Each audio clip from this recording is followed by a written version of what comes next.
Hi everyone, so welcome to this video. In this video, we are going to solve one question which is your modules question. Now, if I just look at the question, this is from your Redox chapter, Redox. Now, let's read out the question first. So the question says, what will be the equivalent mass of As2S3 arsenic sulfide in the following reaction? So a redox reaction is given. Now you have to pick out the compound that is given and that is being asked.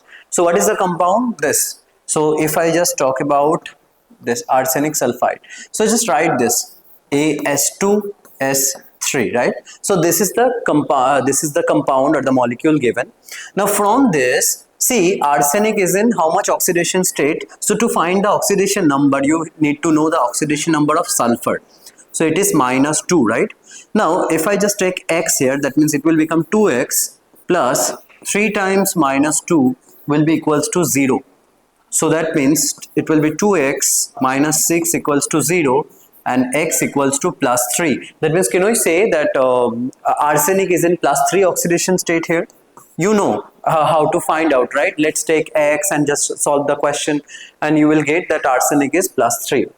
Now from this, what is the final oxidation state, or let's say what is the final product having arsenic? So that will be this one, arsenate, AsO4 3 minus. Now again we have to find out the oxidation state of arsenic here. Let's take x.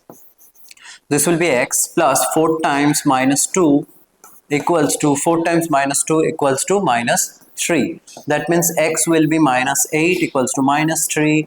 So x is +5. So can I write +5 over here? Yes, we can.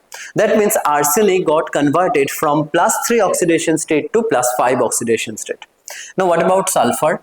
So sulfur was in -2. Now here we have sulfate, right? SO4 2-. We don't need to write the stoichiometries. We don't need to write the stoichiometry. We can just write the products. Now here, what is the oxidation state of sulfur? You can find it by taking x again. Plus 4 times oxygen is -2 always, so it will be -8 equals to -2. So x will be x equals to +8 -2, which is +6. So this will be +6. That means sulfur was -2 initially before the reaction, and after the redox reaction sulfur got converted into +6. That means -2 +6, and here +3 and +5. Now what we have to do is, so arsenic, change in oxidation number of arsenic. We have to find out change in oxidation number of, first of all we have to find the arsenic, find for arsenic. Now tell me, if we just go back, what is the final oxidation state of arsenic? +5.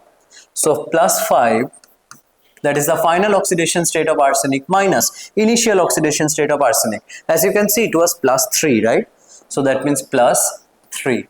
So what is the result? +2. So this is the change in oxidation number of arsenic. Now the question is, how many arsenics was there?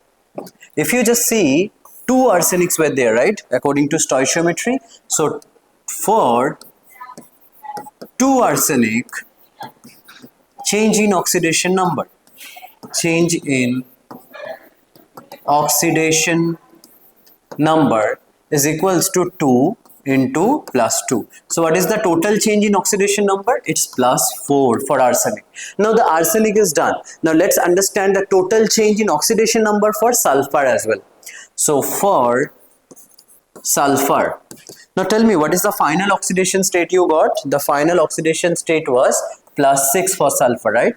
So it is +6, that is final oxidation state, minus initial oxidation state, which is -2. So -2.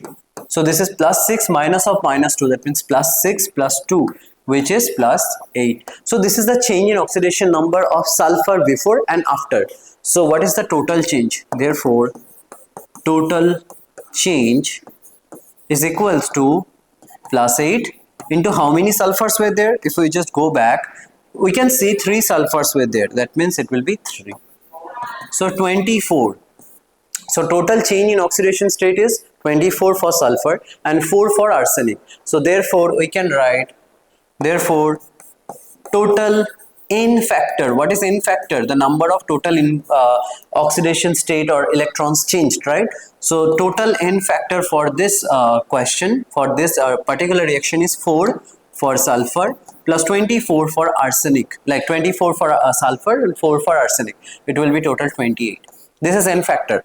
Now we know, therefore equivalent mass क्या होती है? Equivalent mass or equivalent weight is equals to molecular weight, which is denoted by M. We know we can find out molecular weight of every substance if the atomic weights are given. This is very random, right? So equivalent mass is equals to molecular weight by N factor.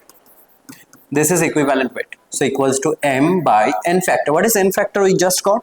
It is 28, right? So N factor is 28. So this will be your equivalent mass. Now let's go back and check the answer. So here it is option 4, answer 4.